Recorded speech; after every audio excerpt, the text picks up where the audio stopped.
A carreira do engenheiro no Brasil. Um pouco da história da engenharia e suas perspectivas futuras. Eu sou o professor Panese, em Mestre da Engenharia. A palavra engenheiro tem diversos significados. Por exemplo, é aquele que constrói ou inventa, ou também no Brasil do século XVI, onde o termo engenheiro vinha dos proprietários de engenhos, muito comum nessa época. Também é derivado do latim ingenium, ou seja, faculdade inventiva e criativa, típicos de gênios. De acordo com os registros históricos, o engenheiro mais antigo foi o Imhotep, em 2600 a.C., que foi um funcionário do faraó Djoser, que projetou diversas pirâmides em Saqqara, no Egito. No início da Revolução Industrial surgiu Thomas Savery, considerado o primeiro engenheiro mecânico da Inglaterra, e que construiu uma das primeiras máquinas a vapor. Nota-se que até agora não existia ainda cursos de engenharia e nem a profissão de engenheiro. Foi só no século XVIII que iniciou-se a carreira de engenheiro como profissão, tendo em 1774 a primeira escola de engenharia sido criada na França, a École Polytechnique. Inicialmente, a engenharia tinha como finalidade principal o emprego militar, ou seja, os primeiros engenheiros que atuavam eram militares, que tinham como trabalho principal a construção de armas, pontes e fortificações. Em paralelo surgiu o termo engenharia civil, que era o modo de distinguir os engenheiros que não eram militares. Desse modo, a engenharia civil surgiu da necessidade de atuação de pessoas comuns, onde no início eram conhecidos como mestres de risco. E no Brasil, as principais escolas de engenharia surgiram a partir de 1792 com a Real Academia de Artilharia, Fortificação e Desenho, se transformando mais tarde no Instituto Militar de Engenharia, e que vem até os dias de hoje. Na mesma época foi criada também, mas de forma não militar, a Escola Politécnica da Universidade Federal do Rio de Janeiro. O primeiro engenheiro conhecido no Brasil era Francisco de Frias da Mesquita, conhecido como Engenheiro Mor do Brasil, em 1605. Termo muito utilizado nessa época para engenheiros militares. André e Antônio Rebouças foram os primeiros engenheiros afrodescendentes brasileiros nascidos na Bahia.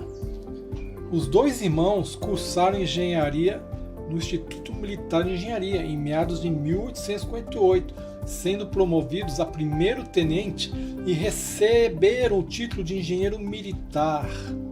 Realizaram várias obras, tais como a ferrovia Paranaguá-Curitiba, construção de estradas, construção de docas no Rio de Janeiro, etc. Após a morte do irmão Antônio, André se dedicou nas campanhas abolicionistas no Brasil. E a participação das mulheres na engenharia? Bem, a primeira mulher a se formar engenheira no Brasil foi Edviges Maria Becker, em 1917, na Universidade Federal do Rio de Janeiro. Já em 1945, se forma engenheira civil a primeira mulher negra na Universidade Federal do Paraná, sendo a única mulher na turma de engenharia. E como andam as estatísticas para os futuros engenheiros?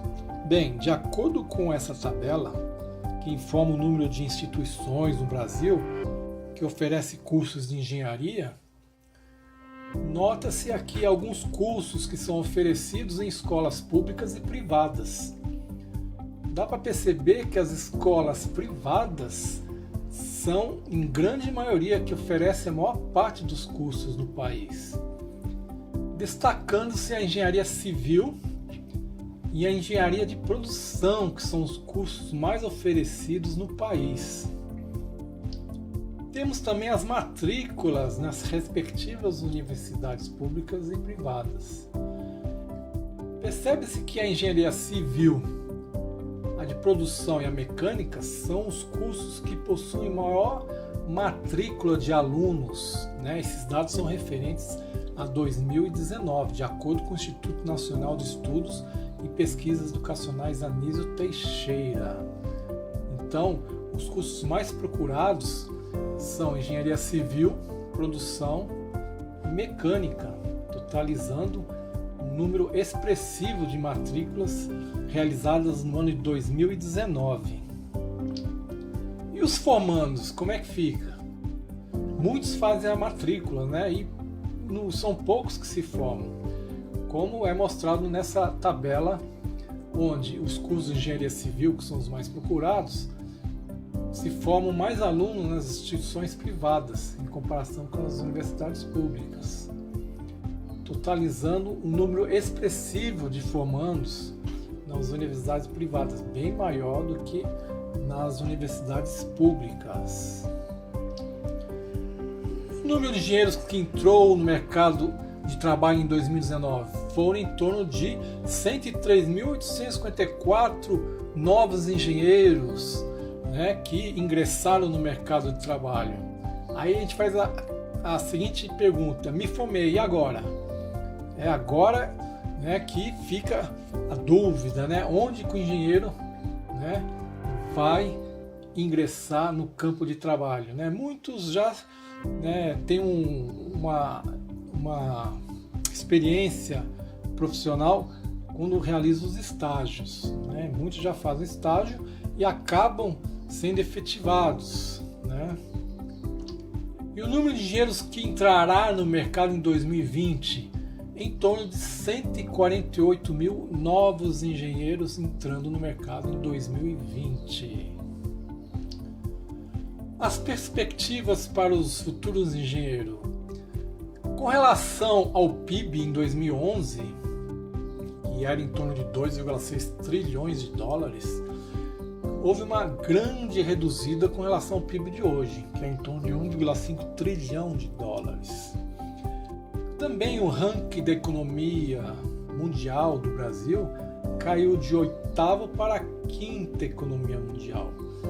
Isso acaba, né, influenciando o mercado de trabalho para os futuros engenheiros, porque acaba, né, reduzindo, por exemplo, né,